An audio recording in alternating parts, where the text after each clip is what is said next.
Thank you, Mr. President. I join with my colleagues today, and I appreciate the senator from Oregon and his remarks. I join with him and the others who have spoken to really express my grave concerns about the nomination of Scott Pruitt as Administrator of the Environmental Protection Agency. It is really unacceptable to me that someone who denies climate change science is in charge of an agency that's really tasked with advancing our national strategy to address climate change and the ills resulting. Mr. Pruitt has said that the overwhelming evidence is to the contrary. He said that the debate is far from settled. He denies what's happening in regards to the evidence and the science and the conclusions of the near consensus of scientists. And time again, this Attorney General from Oklahoma, Mr. Pruitt, has filed suits actually to block the EPA clean air and clean water regulations protocols, which have allowed the United States to lead the effort to reduce carbon emissions and address the climate crisis we face. There are a few issues, in my opinion, that are as urgent as this, and across the globe, that we must meaningfully do something collectively about. America must lead and not have one that now is, not have a leader on this issue that now is so far out of step with global consensus. Everyone from scientists and climate experts to business leaders, even our own military officials, understand that climate change is a real threat, not just to our environment, but also to our economy, the health of our people, and our national security. It's disturbing that in a way, and it also defies common sense, that if you hear the way some people talk about climate change, including our president-elect and Mr. Pruitt, that you might think that not only is climate change not a problem, but it's not our problem. This couldn't be further from the truth. We are already here in America dealing with and seeing the very real impacts of climate change. Ask anyone living in my home state along the shore, or a family in Louisiana whose home has been destroyed by severe flooding, or a farmer whose land has become barren from the droughts in California, whether or not these consequences are real for their families. Yet the president-elect and Mr. Pruitt not only refuse to acknowledge the consequences that we're facing, but the dangerous and destructive path ahead. They're failing to face that if we fail to act. Now, the facts on climate change are worth repeating. Air temperatures are rising. Ocean temperatures are increasing. The ocean is becoming far more acidic. Sea levels are rising both because of expansion of a warming ocean and because of the melting of land-based snow and ice that's now entering our ocean. Many mountain glaciers are melting away, and the Arctic sea ice is decreasing. Climate change is an American issue, and it's a global issue. And addressing climate change should be a cause where we find agreement across political and geographic divides. And in many ways, it already is. We've seen 36 Nobel Prize winners come together in 2015 in a historic declaration on the threats of climate change, with Brad Schmidt, winner of the 2011 Nobel Prize for Physics, stating, "I see this as the single greatest threat to human prosperity." That's why in late December 2015, 195 countries signed the Paris Agreement, a historic global agreement to meaningfully address climate change. That's why Climate and Security Advisory Group, a nonpartisan group of 43 military and national security experts, including former military officials, spoke out to urge the next administration to, and I quote, comprehensively address the security risks of climate change at all levels of national, strategic, and security planning.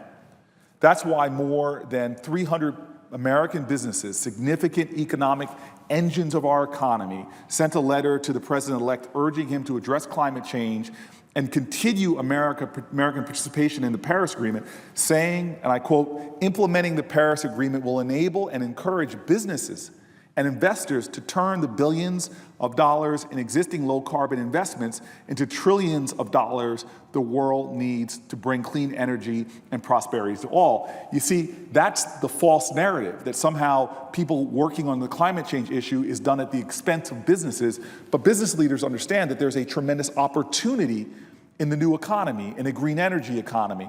There's tremendous growth that America should be leading on these innovations and these ideas, not following that of others in the globe. They're health folks who understand the challenges to American health. That's why the American Lung Association warned, and I quote, "Climate change threatens the health of millions of people. While everyone is at risk for the harms of climate change and air pollution, those most at risk includes infants, children, older adults, and those with lung diseases, such as asthma and COPD, cardiovascular disease, or diabetes. They are the ones who must rush to the emergency room when they cannot breathe because of worsened ozone pollution during a heat wave, or when smoke blows into the yard from wildfires that may be burning hundreds of miles away." When we talk about climate change, we aren't talking about ideology or opinion. We're talking about science and evidence. We're talking about national security. We're talking about creating greater economic prosperity. And obviously, we're talking about public health. America cannot sit idly by. We cannot be sidelined in this effort, not just because we produce such a significant amount of the climate-changing chemicals and byproducts, but also because we don't want to shirk the opportunities of being a leader in this space. And the American people really understand this. They understand that this isn't a lose-lose, that this could be a win-win for America and the globe. And that's why, according to Gallup polls from March of last year, it said clearly that the majority of Americans are worried about global warming, and the majority of Americans believe global warming is a result of man-made pollution.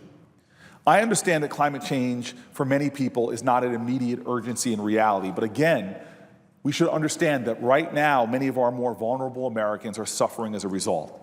I see this when I go home from here in Washington to Newark, who has almost an epidemic level of asthma, with kids missing school because of this health and lung risk. The facts are clear.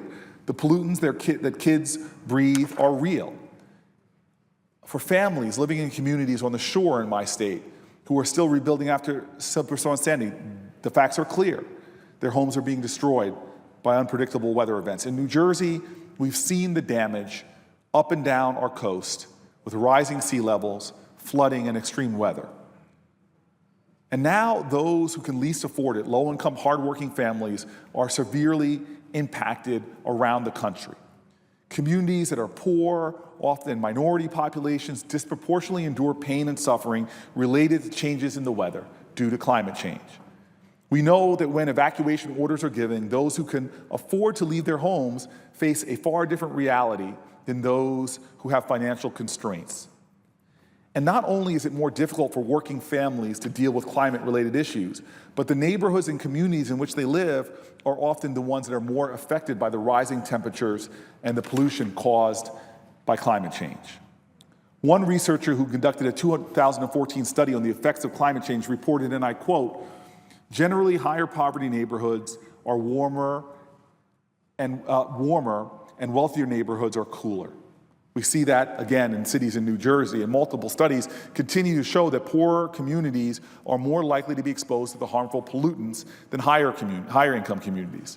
One study from the University of Minnesota found that Americans of color are exposed on average to 38% higher levels of outdoor nitrogen dioxide, and that disparities in exposure amounts to about 7,000 deaths a year from the health problems caused by these realities.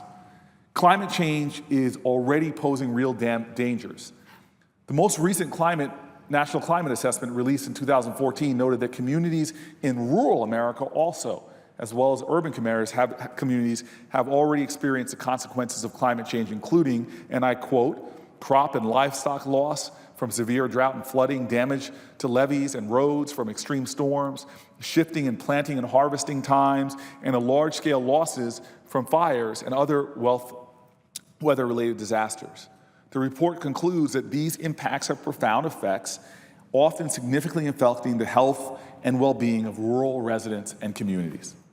In states like Oklahoma, for example, where the state legislature mandated a study on the potential impacts of climate change, the group commissioned to do that study, the Oklahoma Climatology Survey, definitively concluded the following, and I quote, "The Earth's climate has warmed during the past 100 years. The Earth's climate will continue to warm for the foreseeable future. Much of the global average temperature increases over the last 50 years can be attributed to human activities, particularly increasing greenhouse gases in the atmosphere." They concluded that Oklahoma will be impacted. Undoubtedly, New Jersey and Oklahoma, where Mr. Pruitt is from, and the rest of our country, our world, in fact, will continue to be impacted by this problem, especially if America does not lead and falls behind.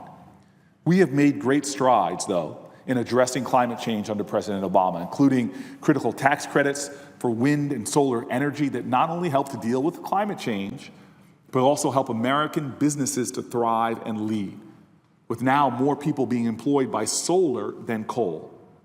We've had the historic Paris Agreement and EPA regulations to reduce emissions from the electrical power and transportation sector. We are making strides of which we all should be proud, and actually our economy is benefiting as a result. The United States has emerged as a global leader now in meaningfully addressing climate change. We cannot afford to slow down this progress. But now I'm afraid that under the leadership of President-elect Donald Trump, that is now exactly where we're headed. Despite significant evidence, popular concern, and real-life impacts of climate change being evidenced in communities all across the country, all different backgrounds, from urban to rural, our President-elect and our Attorney General nominee plan to advance special interests ahead of the common interest, of the global interest, of American interests. The United States has a long legacy of being a global leader in times of crisis. And at a time that we see the realities of climate change, at times that we and many scientists are concluding there's a global crisis, military leaders are concluding that we have a global crisis, at a time that we're seeing the effect of that crisis being made real in regions across our nation and our planet Earth, America must not waver in its commitment. I believe the Environmental Protection Agency deserves a leader who is prepared to lead, not deny, not retreat, not equivocate, not surrender ground that we've gained. We deserve to have an EPA leader that is just that. Someone that stands up to lead, that makes the difficult choices, that finds ways to unify our country, to pull from the wisdom in the military, the wisdom of businesses, the wisdom of communities like the one in which I live, and chart a course for this country that helps to lead the globe, lead the planet Earth out of this crisis into the strength that we can find through American leadership. I believe that that is the task, that we can save our environment and create incredible prosperity in the future. With that, Mr. President, I yield the floor.